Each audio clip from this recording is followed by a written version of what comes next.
Bismillahirrahmanirrahim. Assalamualaikum warahmatullahi wabarakatuh. Innal hamdalillah nahmaduhu wa nasta'inuhu wa nastaghfiruh wa na'udzu billahi min shururi anfusina wa min sayyiati a'malina may yahdihillahu fala mudilla lahu wa may yudlil fala hadiya lahu.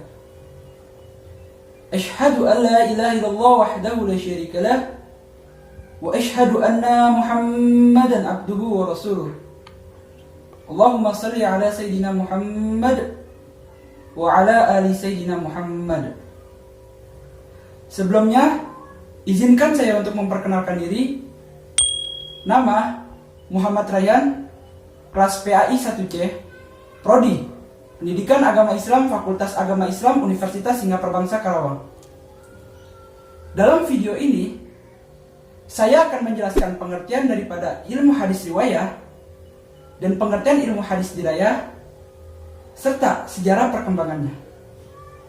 Nah, sebelum itu, ada yang tahu gak apa itu ilmu hadis? Ya, benar. Ilmu hadis, kaidah-kaidah yang mempelajari suatu keadaan perawi dan marwi.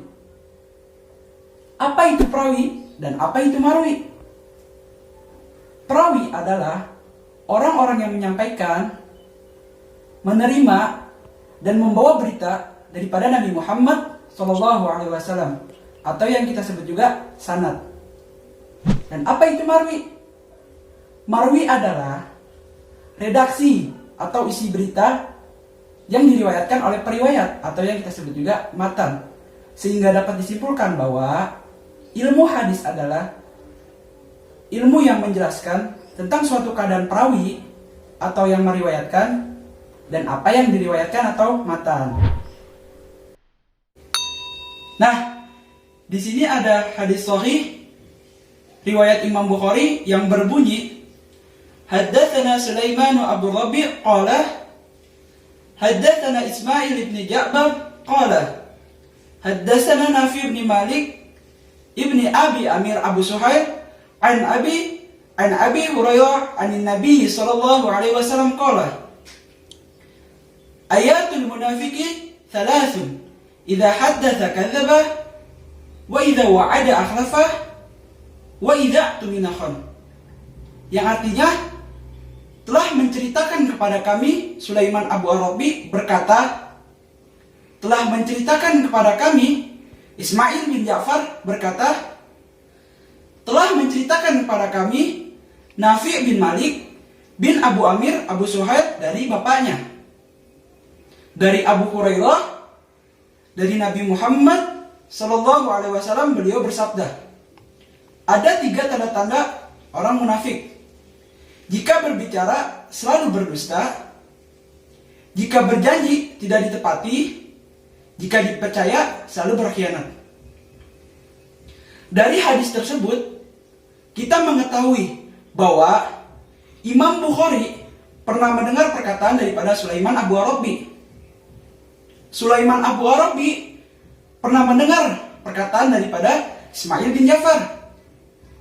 Ismail bin Ja'far pernah mendengar perkataan daripada Nafi' bin Malik bin Abu Amir Abu Suhail.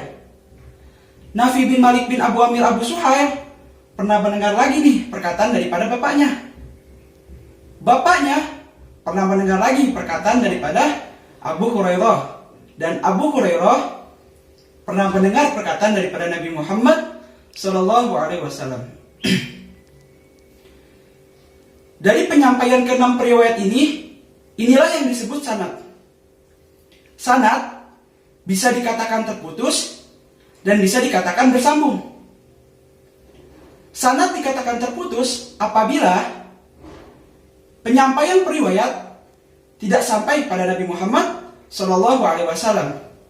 Sebaliknya, sanad bisa dikatakan bersambung apabila penyampaian periwayat sampai pada Nabi Muhammad Sallallahu Alaihi Wasallam. Selain sanad, di hadis ini juga ada yang namanya matan. Apa itu matannya? Ayatul munafiqi thalathun idza haddatsa kadzdzaba wa idza wa'ada akhlafa wa idza tu'mina khan. Sehingga dapat disimpulkan bahwa hadis ini merupakan sanadnya bersambung pada Nabi Muhammad Sallallahu Alaihi Wasallam. Nah, dari penjelasan ini, teman-teman sudah mengetahui kan mana yang namanya sanad dan mana yang namanya matan. Baik, masuk ke pembagian ilmu hadis.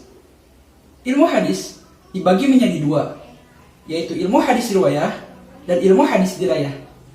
Apa itu ilmu hadis riwayah? Ilmu hadis riwayah adalah ilmu yang mempelajari tentang perkataan, perbuatan, dan periwayatan daripada Nabi Muhammad SAW. Dan objeknya itu adalah Nabi sendiri. Sedangkan ilmu hadis dirayah adalah ilmu hadis yang mempelajari tentang syarat-syarat, macam-macam, dan hukum-hukum daripada hadis tersebut.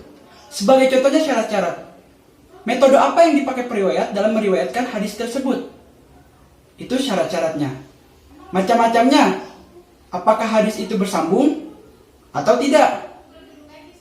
Dan hukum-hukumnya, apakah hadis itu ditolak atau diterima?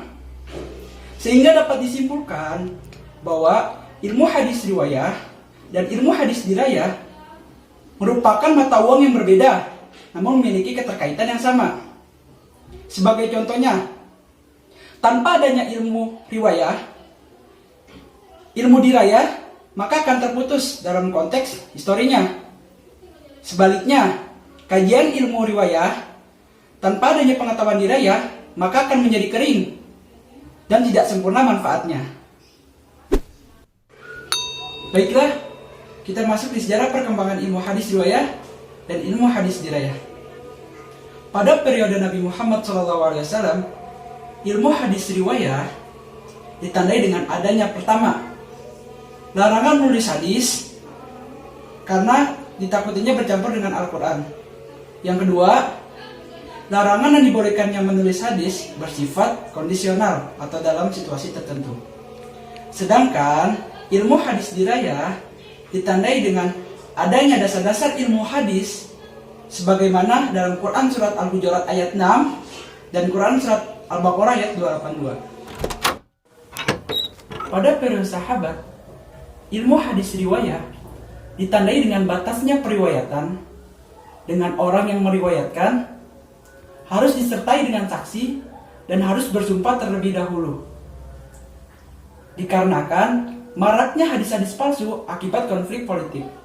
Sedangkan ilmu hadis dirayah ditandai dengan adanya penyampaian hadis secara lisan atau ucapan, dan periwayatnya harus disertai dengan sanad, sumpah, dan seorang saksi. Baik, di antara periode Nabi dan periode sahabat, ada periode tabi'in, di mana ilmu hadis riwayah ditandai dengan mulai dibukukannya hadis-hadis atas instruksi Umar bin Abdul Aziz kepada Ibnu Syihab Az-Zuhri, sehingga memunculkan modelan kitab hadis-hadis, yaitu ada Muwatta, Musannaf, dan Musnad. Dalam model kitab Muwatta dan Musannaf merupakan modelan kitab hadis yang berdasarkan tema atau bab. Sebagai contoh, bab tentang perzinaan, bab tentang zakat, dan bab tentang yang lainnya. Lain hal dengan modelan kitab Musnad. Dalam modelan kitab Musnad merupakan modelan kitab yang berdasarkan pada periwayatnya. Sebagai contoh, Musnad Imam Ahmad, Musnad Imam Syafi'i, dan Musnad Imam yang lainnya. Sedangkan ilmu hadis dirayah adalah ilmu hadis yang ditandai dengan penulisan ilmu hadis digabung dengan ilmu fikih dan usul fikih, seperti kitab Ar-Rum dan kitab Ar-Risalah karya Imam Syafi'i. Baik, dibandingkan dengan periode-periode sebelumnya, pada periode tabi'in, ilmu hadis riwayah ditandai dengan masa kemasannya ilmu hadis. Dikarenakan adanya kodifikasi dari hadis yang sahih dipisahkan dengan hadis yang tidak sahih. Sedangkan ilmu hadis dirayah ditandai telah dipisahnya ilmu hadis tetapi belum menyatu dan munculnya kitab-kitab ilmu hadis. Dan yang terakhir, ada periode setelah masa tabi'in. Pada periode ini, ilmu hadis riwayah ditandai dengan adanya penulisan hadis secara sistematik. Sedangkan ilmu hadis dirayah ditandai dengan adanya penulisan hadis dan hadis itu juga berdiri sendiri. Sekian dalam penjelasan video kali ini. Bila ada jarum yang patah, jangan simpan dalam laci. Bila ada salah-salah yang kata, jangan simpan dalam hati. Karena manusia tempat yang salah dan kesempurnaan hanya milik Allah Subhanahu wa taala. Wallahu a'lam bishawab. Assalamualaikum warahmatullahi wabarakatuh.